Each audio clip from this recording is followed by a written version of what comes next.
사랑아 좋은 세상 같이 살자. 더 이뻐. 이뻐지셨네요. 이 사람아 좋은 세상 같이 살자. 웃고만 살아도 모자란 인생. 네, 여러분 안녕하십니까. 한보살의 힐링 곳간 진행을 맡은 조영구입니다. 코로나가 너무 길어지고 있죠. 그러다 보니까 코로나 때문에 밖에 외출도 못하고 집에만 계신 분들 많을 겁니다.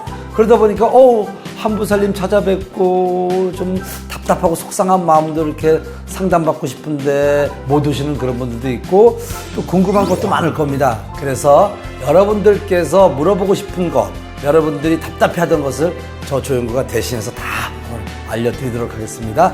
자, 여러분이 좋아하고 저 조영구가 또 존경하는 한보살님 소개하겠습니다. 안녕하세요. 아유, 보살님, 얼굴이 더 예뻐지셨어요. 예쁘다는 얘기 들으니까 좋죠? 선생님, 저도요, 이렇게 눈을 상안검, 하안검을 했거든요. 어때요? 좀 괜찮습니까? 그거만 한 것 같지 않아? 눈썹도 좀. 여기 이제 보톡스를 좀 많이 맞았고, 그래서 머리 이마를 이렇게 올렸거든요. 어떻습니까? 요즘 이렇게 얼굴에 칼을 대는 분들도 많이 있는데, 괜찮은 건지요? 하고 잘 되시잖아요. 예, 맞아요. 네, 그럼 잘 된 거죠. 또 다른 데도 하고 싶은데 할까요? 네? 다른 데도. 코도 좀 할까요? 그냥 하지. 근데 정말 이렇게 성형을 하려는 분들도 뭔가 선생님께 이렇게 여쭤보고 하는 게 좋을까요? 네, 많이들 물어보세요. 그냥 하는 것보다? 그럼요. 네. 얼굴의 형태가 바뀌면 나의 또 미래나 그런 것들이 바뀔 수가 있나요? 관상 중요하죠. 네네네. 그렇군요. 우리 보살님도 어디 수술하고 싶은 데가 있으세요? 이렇게 솔직하신 분입니다. 선생님 요즘 그 한보살의 힐링 곳간 네. 프로그램 너무 재밌어요. 알차고. 네, 감사합니다. 예. 그래도 이렇게 만드시면서 어떤 마음으로 이렇게 계속 제작을 하고 계신죠? 우리 보시는 신도분이나 시청자분들이 잘못되어 알고 계시는 무속 같은 거 그런 거 좀 알고자 하시는 거에 좀 도움이 됐으면 해서 정보성으로 좀 많이 하고 있어요. 그래도 우리 한보살님의 그 힐링 곳간 그 프로를 통해서 많은 분들이 힘을 얻고 위안받을 수 있도록 정말 정신과에 찾아오는 것처럼 그 의사처럼 이렇게 좀 좋은 방송 많이 만들어주시기 바랍니다. 예. 요즘에 정말 서울의 집값이 하늘 높은지 모르고 뛰고 있어요. 그러다 보니까 서울에서 집을 구하기 힘드니까 이제 외곽으로 밖으로 좀 이렇게 옮기는 거 그것도 좋은 방법이라고 볼 수는 있는데 그냥 막 가서는 안 되는 거 아니에요? 시골에 이제 폐가 같은 거 있어요. 폐가 같은 게 이제 싸니까 그런 쪽을 구해서 이렇게 가시는 분들이 있는데 그건 어떻게 생각하시는지요? 일단 폐가는 음기가 좀 있을 수 있어요. 예. 오랫동안 사람이 살지 않았기 때문에 그러니까는 폐가 음기가 있으면은 음기가 더 세게 모일 수 있죠. 일단은 그러니까는 마치 뭐 예를 들면은 저쪽에 어디 집 골목 저쪽에 쓰레기만 자꾸 버리는 집 있잖아. 주택가 앞에. 예, 맞아요. 근데 거긴 경고문을 붙여도 갖다 버려. 그와 같은 거예요. 그래요? 네, 음기가 자꾸 몰릴 수는 있지. 그럼 폐가가 된 이유가 있는 거네요? 근데 그 이유를 우리가 어떻게 알아요? 알 수가 없잖아요. 폐가가 됐다기보다 폐가 된 이후에는 음기가 많이 모인다. 그럼 폐가 같은 경우에도 터줏대감이 계신 건가요? 터줏대감은 어디나 계셔요. 네. 근데 이제 거기에 안 좋은 기운들이 모이면 이제 터의 기운에서 이제 조금 이제 화가 나시고 이러는 거지. 근데 사람들도 이제 뭐 살면서 사연이 다 있지 않습니까? 근데 폐가가 된 것도 무슨 사연이 있을 거란 말입니다. 근데 그런 사연을 우리가 알 수가 없잖아요. 그럴 때는 어떻게 해야 될까 그게 궁금한데요. 그건 뭐 알 수는 없죠. 근데 사람에서 일단 알 수 있는 거는 뭐 예를 들면 동네 이장을 만나서 알아본다든가 이런 방법인데 이런 쪽에서는 무속에서는 터점을 보면 안 좋은 기운은 알 수 있어요. 안 좋은 기운. 그럼 선생님 내가 가지고 있는 돈이 얼마 없어요. 그러다 보니까 무조건 싼 집을 구할 수밖에 없는 그런 상황입니다. 그렇다고 내가 싼 집을 찾아 들어가게 되면 그 집에서 뭔가 나에게 또 안 좋은 영향을 미칠 수도 있는 거 아니겠습니까? 그럼 집을 구할 때 항상 우리가 뭘 염두에 두고 어떻게 구하는 게 좋을 건지 좀 여쭤보고 싶은데.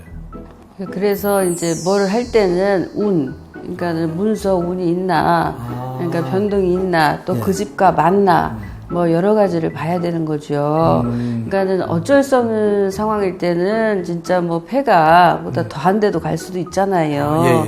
근데 그게 운이 돋고 터주에서 이뻐하고 터하고 맞으면은 괜찮은 거예요. 아, 그래요? 네. 그러면 일단 이사를 할 때도 선생님 같은 분들에게 찾아와서 제가 어느 지역으로 가면 좋은지 또 어떤 집을 사면 좋은지 이 받았던 집을 가지고 와서 이렇게 보여주고 물어보는 것도 도움이 되나요? 많이 그렇게 하죠. 근데 내가 이 집이 좀 가격이 맞아서 들어가고 싶은데 선생님이 이 집은 안 된다 라고 하면은 그 집은 못 들어가는 겁니까? 안 가는 게 좋죠. 그러니까 일부러 오셨을 때는 웬만하면은 거기에 맞추려고 하죠. 근데 저도 맞춰야 되는 입장이기 때문에, 그죠? 네. 솔직히 말씀드려야 되고, 이 터에서 만약에 가면은 뭐, 안 좋다 했을 때는 안 좋은 거는 다 맞다 그러잖아, 이런 데는. 뭐가 있으니까 그렇겠죠. 선생님이 부적 잘 써서 딱 붙이면 되지 않습니까? 안 되는 거예요. 아, 부적을 붙여도요? 그 부적도 누구나 다 하는 게 아니라 되는 사람이 있고 안 되는 사람이 있지. 네네네. 그러니까 안 되는 집을 굳이 이렇게 어렵게 들어갈 필요 없다. 그러면 만약에 폐가를 싼 가격에 구했어요. 그럼 그 폐가를 다 헐고 새로 짓는 건 어떻게 생각하시는지? 개조를 하든 새로 짓든 건드리지 말아야 되는 건 또 있죠. 아, 그래요? 거기서도? 예를 들면 어떤 게 있을까요? 물줄기. 예, 물줄기는 막지 말라는 게 있고요. 또 화장실. 그러니까 예를 들면은 옛날 집은 거의 다 재래식이죠. 재래식이죠, 예. 근데 재래식을 요새는 뭐 이렇게 바꿔서 이렇게 방으로 만들 때가 있고, 맞아. 막 그렇죠. 네. 근데 화장실을 그 재래식이라고 덮으면 안 돼요.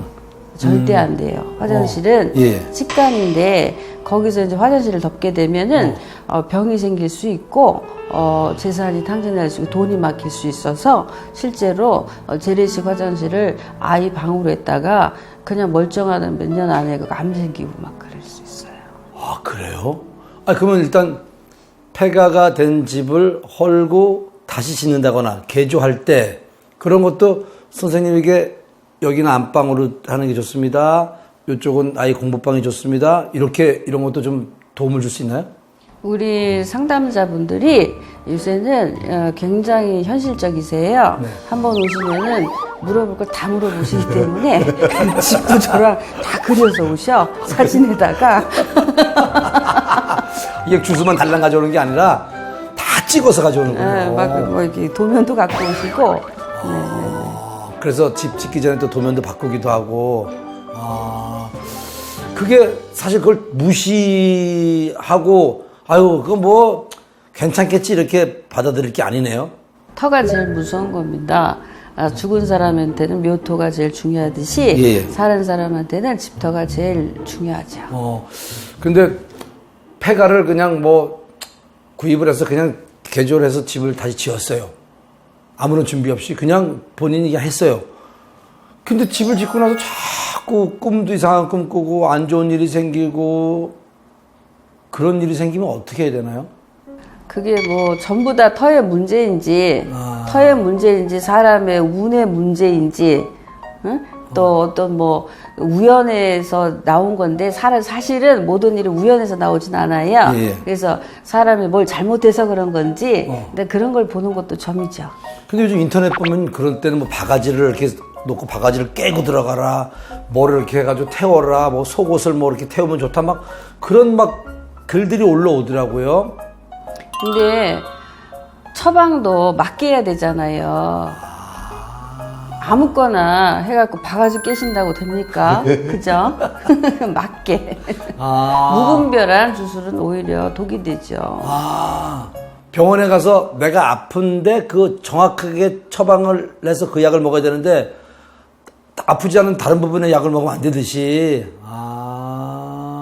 사실 집을 구하고 싶은 분들이 많이 있지만 집을 구할 수가 없어요. 그런 분들은 평생 죽을 때까지 나는 집도 뭐 못 구하고 산다 이렇게 생각할 수 있지 않겠습니까? 근데 내 집을 마련하기 위해서는 어떤 방법들이 좋을 것 같다고 생각했어요, 선생님 생각에는? 사주가 중요해요. 그래서 내 사주에 집, 그러니까는 토하고 맞거나 그쪽으로만 하실 분은 그쪽으로 계속 명의를 하시는 게 좋고 내 사주에 집만 졌다 하면은 또 집만 가지면 자꾸 빚을 져서 오히려 되팔아야 되는 분들 있죠. 그런 분들은 배우자나 자손의 명의로 이렇게 하는 게 좋죠. 아까 무슨 여기서 갑자기 궁금한 게 폐가를 이렇게 해서 이제 개조해서 사는데 제가 만약에 살 때는 아주 좋아요. 근데 똑같은 턴데 다른 사람이 들어오면 이상하게 이 사람의 일이 잘 안 풀려요. 그런 경우도 있나요? 똑같은 집인데? 네. 근데 똑같은 집인데, 그러니까는 예를 들면 아파트네요. 네, 아파트 같은 데가 그렇죠. 네, 아파트 같은 곳은 터주는 한 분이어도 집집마다 가신이 다 틀리잖아요. 가신이 다르단 말이에요. 그러니까 조씨 있고 송씨 있고 막 이렇게 다 틀리잖아. 게다가 또 사주 틀리고 조상 틀리니까는 사는 모습이 다르죠.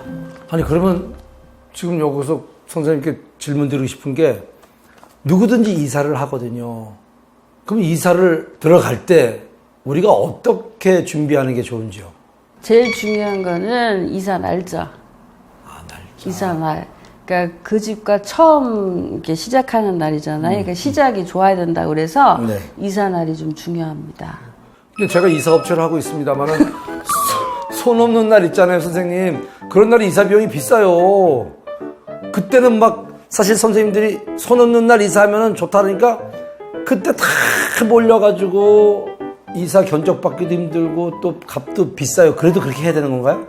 뭐 도움되고 좋겠네요. 뭐. 예, 오늘 좋죠. 저는 좋은데 이사하는 분들 입장에서는 꼭 그런 날을 택해야 되는 건지 아니면 선생님께서도 다른 날을 이렇게 주면은 그런 날을 또 맞춰서 하는 것도 좋은 건지. 대표적으로 손 없는 날이 좋고 또 그 외에 이제 가족 식구들마다 또 이제 좋은 날이 있어요. 네, 그런 거는 이런 데 와서 묻는 거죠. 그럼 선생님 그 이사를 가는데 방이 막 안방, 공부방 이렇게 방이 여러 개가 있어요. 그 방을 정할 때도 여기를 안방으로 할 것인지 여기를 공부방으로 할 것인지 그런 거 정할 때도 그냥 막 하는 것보다 선생님한테 도움을 받는 게 좋겠네요.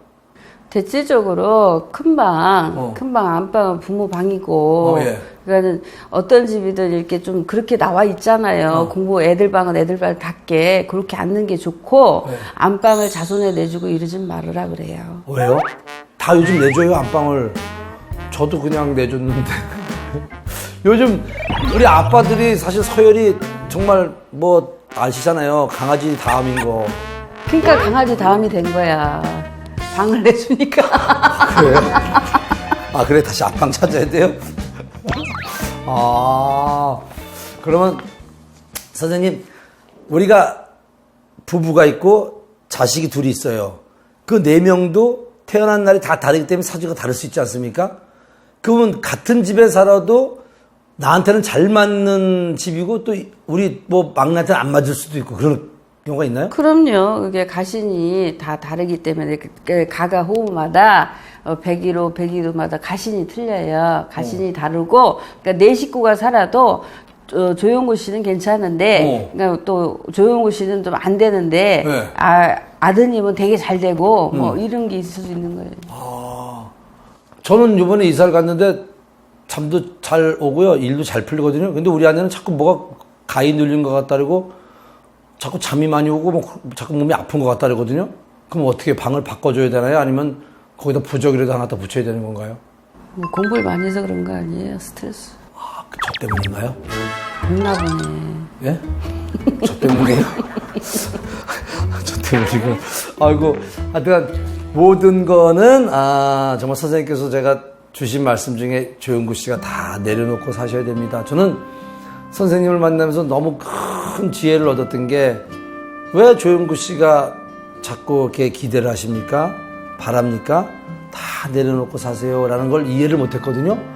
세월이 지나니까 선생님이 주신 게 정말 답이다라는 걸 느끼면서 좀 잘하고 살고 있어요. 잘하고 살고 있는데 선생님 사람이 살면서 올바른 길로 안내를 해줘도 그 길을 모르고 잘 못 따라오는 분들 많잖아요. 여기서는 그럴 것 같지만 또 밖에 나가서는 그 말씀대로 또 안 따르는 분들이 있거든요. 그런 분들을 이렇게 지켜보시면 어떠신지요? 뭐 자기 팔자대로 사는 거 어떡해? 팔자대로. 고집대로. 고집만큼 힘들어져. 그게요? 고집만큼. 네네. 오늘 선생님께 요즘 집 때문에 고민하시는 분들을 위해서 폐가에 대해서 좀 여쭤봤던 이유는 폐가가 그래도 좀 가격이 좀 더 싸게 구입할 수 있고 또 이렇게 서울에서 집 구하지 못한 분들이 외곽에서 구입할 수 있기 때문에 여쭤봤는데 그럼 선생님께서 해주고 싶은 말씀은 폐가 다른 사람이 구입을 하지 않더라도 나한테 맞는 집이라면은 들어가 살 수 있다 이거죠. 폐가여도 나와 터와 맞으면은 복터가 되는 겁니다. 네. 폐가 들어가서 다 망하진 않죠. 맞는 분은 거기서 복터가 되는 거예요. 네. 그럼 선생님께 찾아오시는 분들이 사진도 다 찍어서 뭐 정말 그 모든 그 설계도도 가져서 이렇게 자문을 구하면 다 해주시나요? 그럼요, 그걸. 그래요? 그렇게 쉬운 거를 뭘 이렇게 오랫동안 제가 질문했는지 몰랐네. 정답은 그거 안 하네. 그냥 선생님 찾아오면 되는 걸. 예? 그렇게 쉬운 거를. 선생님, 그 집을 구하지 못해서, 내 집 마련 못해서 이렇게 힘들어 하시는 분들께 한 말씀 해주신다면요. 억지로 하려고 그러지 않으셨으면 좋겠어요. 네.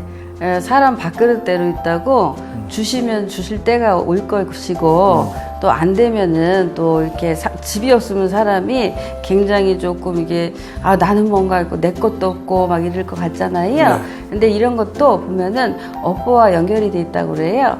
내가 업이 없어질 때는 좋은 돈을 만나게 됩니다. 그러니까 오늘 하루를 긍정적으로 사시다 보면 좋은 명당을 만나게 되죠. 네. 제가 선생님하고 있는 이 자리가 너무 편안하고 꼭 우리 집 같거든요, 여기가. 제품입니까, 여기는? 왜요? 무슨 말? 너무 편안하고 좋아가지고 저도 이쪽으로 이사 와야 되나 싶어서. 자, 오늘 한보살의 힐링 곡간. 내 집 마련하고 싶은데 집 구하기는 어렵고 그래서 뭐 이렇게 외곽으로 빠져서 폐가 같은 것도 좀 알아볼까 이렇게 고민하셨던 분들에게는 도움이 되셨을 거라고 생각합니다. 그리고 항상 이사를 한다거나 어떤 집에 들어갈 때 여러분들이 이렇게 한보살님 같은 분들에게 좀 자문을 구한다면은 여러분들이 더 행복하게 좋은 운을 받아들이면서 살 수 있다는 것을 오늘 확인할 수 있었던 그런 시간이었던 것 같습니다. 선생님 오늘도 귀한 시간 허락해 주셔서 감사합니다.